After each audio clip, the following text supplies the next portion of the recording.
मुझे बहुत प्यास लग रही है। क्या जल में पानी है? हाँ, ये लो। आह, अब मैं अच्छा महसूस कर रहा हूँ।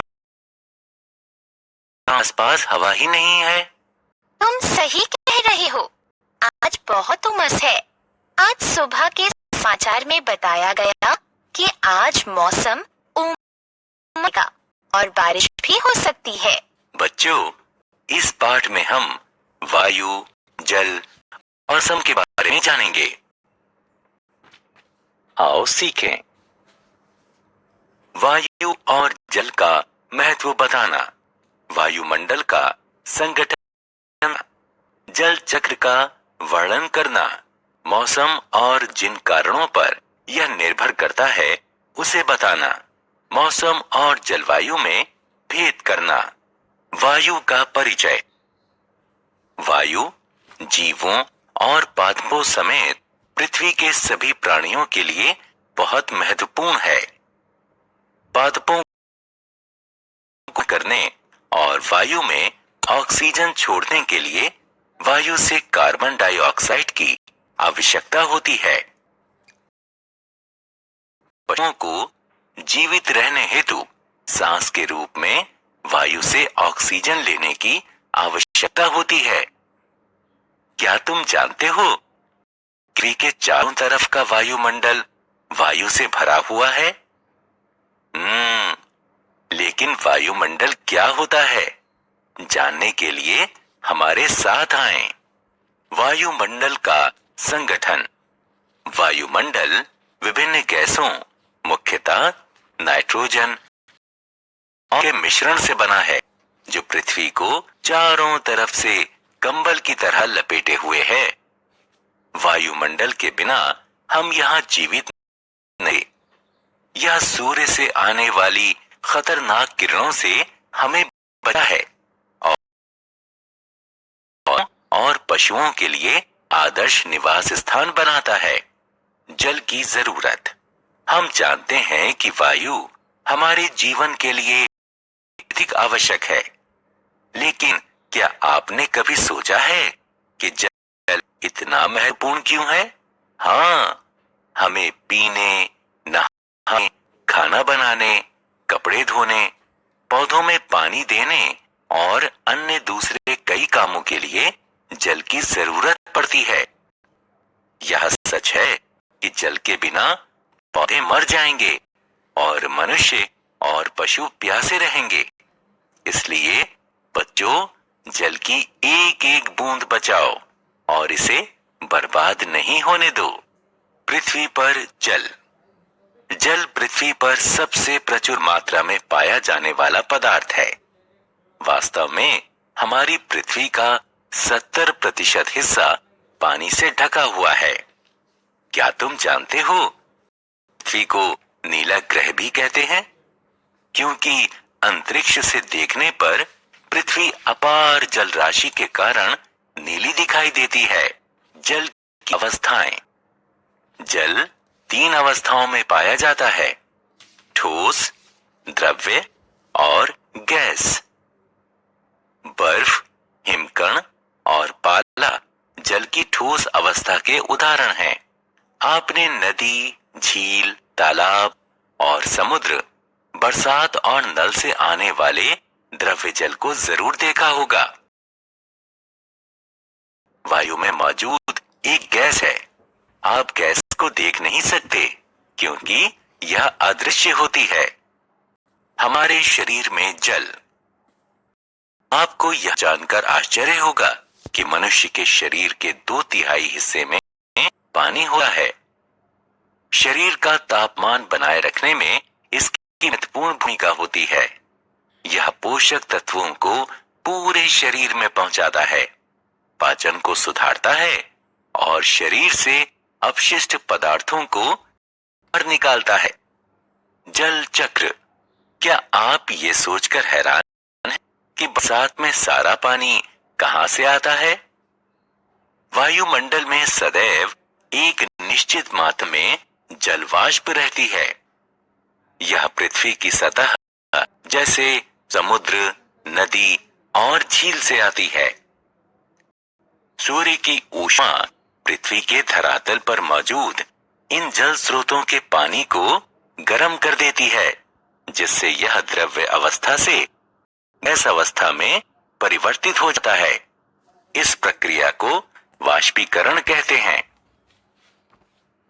वायुमंडल में ऊपर जाकर जल वाष्प शीतल हो जाता है और बादल बना लेता है। इसे संघनन कहते हैं।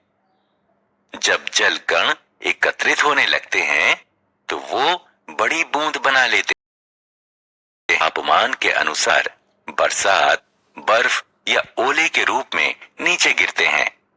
इसे वर्षण कहते हैं। अंततः पानी जल स्रोतों तक पहुंचता है और एकत्रित होता है। आप देख सकते हैं कि जल लगातार धरती से वायु और वापस धरती तक एक चक्र में चलता रहता है।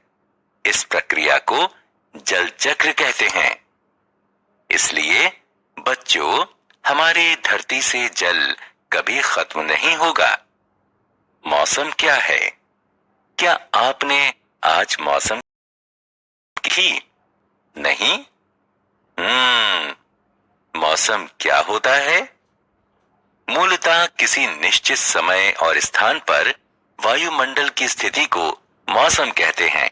मौसम कई कारणों जैसे तापमान, आर्द्रता और वायु दाब पर निर्भर करता है।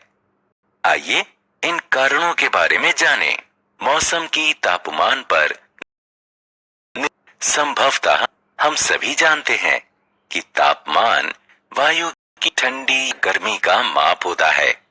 यह इस बात पर निर्भर करता है कि सूर्य से इसने कितनी ऊर्जा ली। तापमान को तापमापी नापक यंत्र की सहायता से मापते हैं और इसकी गणना डिग्री सेल्सियस और डिग्री फ़ारेनहाइट में करते हैं। मौसम की आर्द्रता पर निर्भरता। मौसम को प्रभावित करने वाला अन्य कारक आर्द्रता है। वायु में मौजूद जल वाष्प की मात्रा को आर्द्रता कहते हैं।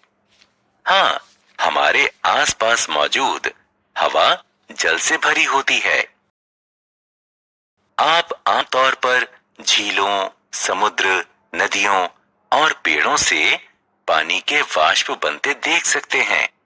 जब आर्द्रता बढ़ जाती है तो हमें पसीना आता है और हम चिपचिपाहट और असुविधा महसूस करते हैं। जब वायु में आर्द्रता 100% के करीब पहुंच जाती है तो वायु बहुत ज्यादा वाष्प नहीं रख पाती और यदि उस स्थान पर तापमान गिरता है तो जलवाष्प अपने मूल द्रव्य स्वरूप में वापस आ जाते हैं।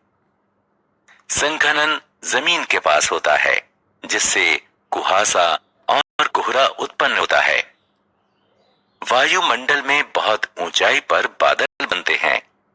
अंततः बादलों से पानी बरसात, बर्फ या ओले के रूप में धरती पर वापस आ जाता है। मौसम की वायुदाब पर निर्भरता।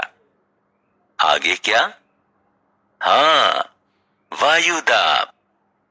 आपने अनुभव ना किया हो शायद, लेकिन हमारे आसपास की वायु में भार होता है। हम वायुदाब को दाब-मापी नापक यंत्र यानी बैरोमीटर से मापते हैं। उच्च दबाव के क्षेत्र में वायु धीरे धीरे पृथ्वी के धरातल के पास आ जाती है।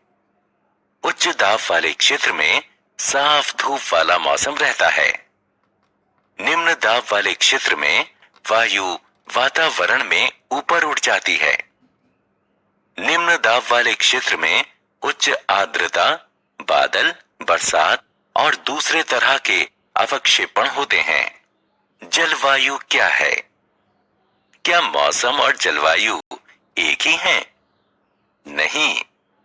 किसी क्षेत्र में समय तक रहने वाले मौसम से उस क्षेत्र की जलवायु का निर्धारण होता है। उदाहरण स्वरूप, भूमध्य रेखा के करीब के क्षेत्र में गर्म जलवायु होती है और ध्रुवों के नजदीक ज्यादा ठंडी जलवायु होती है।